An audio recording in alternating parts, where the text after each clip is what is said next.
Andrew Carnegie নামে একজন Scott বাল্য বয়সে আমেরিকায় এসে নানা ধরনের খুচরো কাজ করতে শুরু করেন।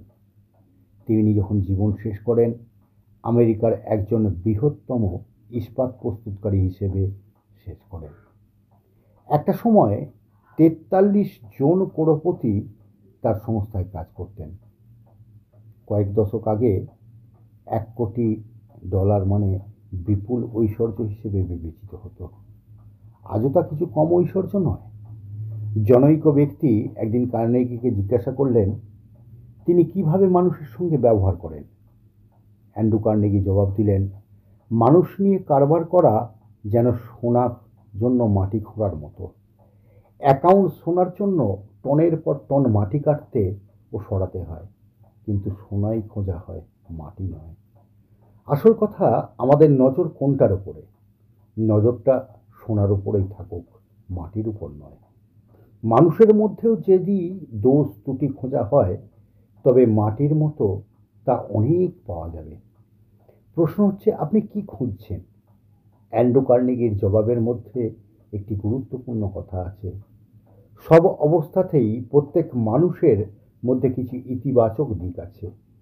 অনেক সময় হয়তো গভীর অনুসন্ধান করে ইতিবাচক গুণগুলির সন্ধান করতে হয়, কারণ তা সহজে নজরে আসে না।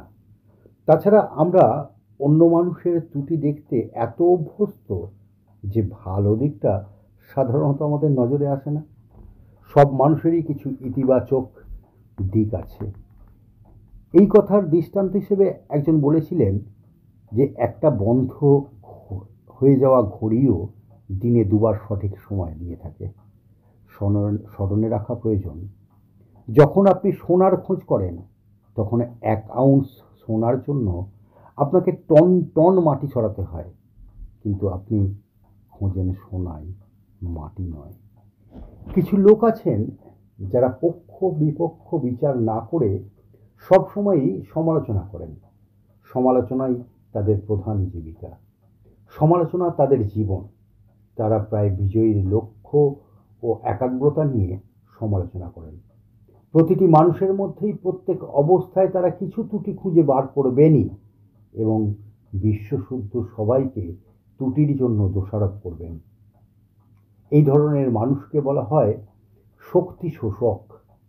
তারা সমস্ত শক্তি শোষণ করে নেন। এরা ক্যাফেটেরিয়াতে গিয়ে ক্লান্তি অপসারণের নামে ২০ কাপ চা কফি গলদকরণ করেন, মনের সুখে ধূমপান করেন এবং অজস্র নিন্দামন্দ করেন। তারা শুধু নিজেদের মধ্যেই নয়, আশেপাশে যারা থাকেন সবার মধ্যেই একটা চাপা উত্তেজনার সৃষ্টি করেন। প্রকৃতপক্ষে ছোঁয়াচে রোগের ন্যায় তারা একটি নমর্থক বাণী বহন করেন এবং এমন একটা পরিবেশ সৃষ্টি করেন যেখানে কেবল নেতিবাচক ফলই পাওয়া যায়। রবার্ট ফুলটন বাষ্পীয় পথ আবিষ্কার করেছিলেন। হাডসন নদীতে যখন তিনি তার নতুন আবিষ্কার প্রদর্শনের আয়োজন করেছিলেন, তখন কিছু নিরাশাবাদী ও সংশয়ী ব্যক্তি জড়ো হয়ে বলাবলি করছিলেন যে জাহাজ কখনো চলবে না। দেখা গেল জাহাজ চলছে এবং সেটি নদী দিয়ে এগিয়ে গেল। তখন তারা জাহাজ চলবে না বলে যারা মন্তব্য করছিলেন, তারাই চিৎকার করে বলতে লাগলো, জাহাজ কখনো থামবে না। সব কিছুর নেতিবাচক দিক দেখার কি আশ্চর্য মানসিকতা! এক শিকারী শিকার করা পাখি খুঁজে নিয়ে আসার জন্য একটি শিক্ষিত কুকুর ছিল। কুকুরটি জলের উপর দিয়ে হাঁটতে পারত। শিকারী যখন কুকুরটির ওই অলৌকিক ক্ষমতার পরিচয় পেল, তখন নিজেকে চোখকেই বিশ্বাস করতে পারছিল না। বন্ধুদের নিকট কুকুরের ওই আশ্চর্যজনক ক্ষমতা দেখাবার অভিপ্রায়ে সে একদিন তার বন্ধুকে হাঁস শিকারের আমন্ত্রণ জানালো। কয়েকটা হাঁস মারার পর সে কুকুরটিকে নির্দেশ দিল হাঁসগুলি জল থেকে তুলে আনতে। কুকুরটি জলের উপর দিয়ে দৌড়ে মৃত হাঁসগুলি নিয়ে এলো। সারা দিন ধরে বেশ কয়েকবার কুকুরটিকে জলের উপর দিয়ে দৌড়তে হলো। শিকারী তার কুকুরের এই আশ্চর্য ক্ষমতা জন্য বন্ধুর কাছে কিছু মন্তব্য আশা করেছিল, কিন্তু বন্ধু ছিল চুপচাপ। শিকারী বাড়ি ফেরার পথে বন্ধুকে জিজ্ঞাসা করল, কুকুরটির কোনো অসাধারণত্ব লক্ষ্য করেছ কি? বন্ধু জবাব দিল, হ্যাঁ, তোমার কুকুরটি সাঁতার জানে না। কোনো কোনো ব্যক্তি সময়েই নমর্থক দিকটাই দেখেন।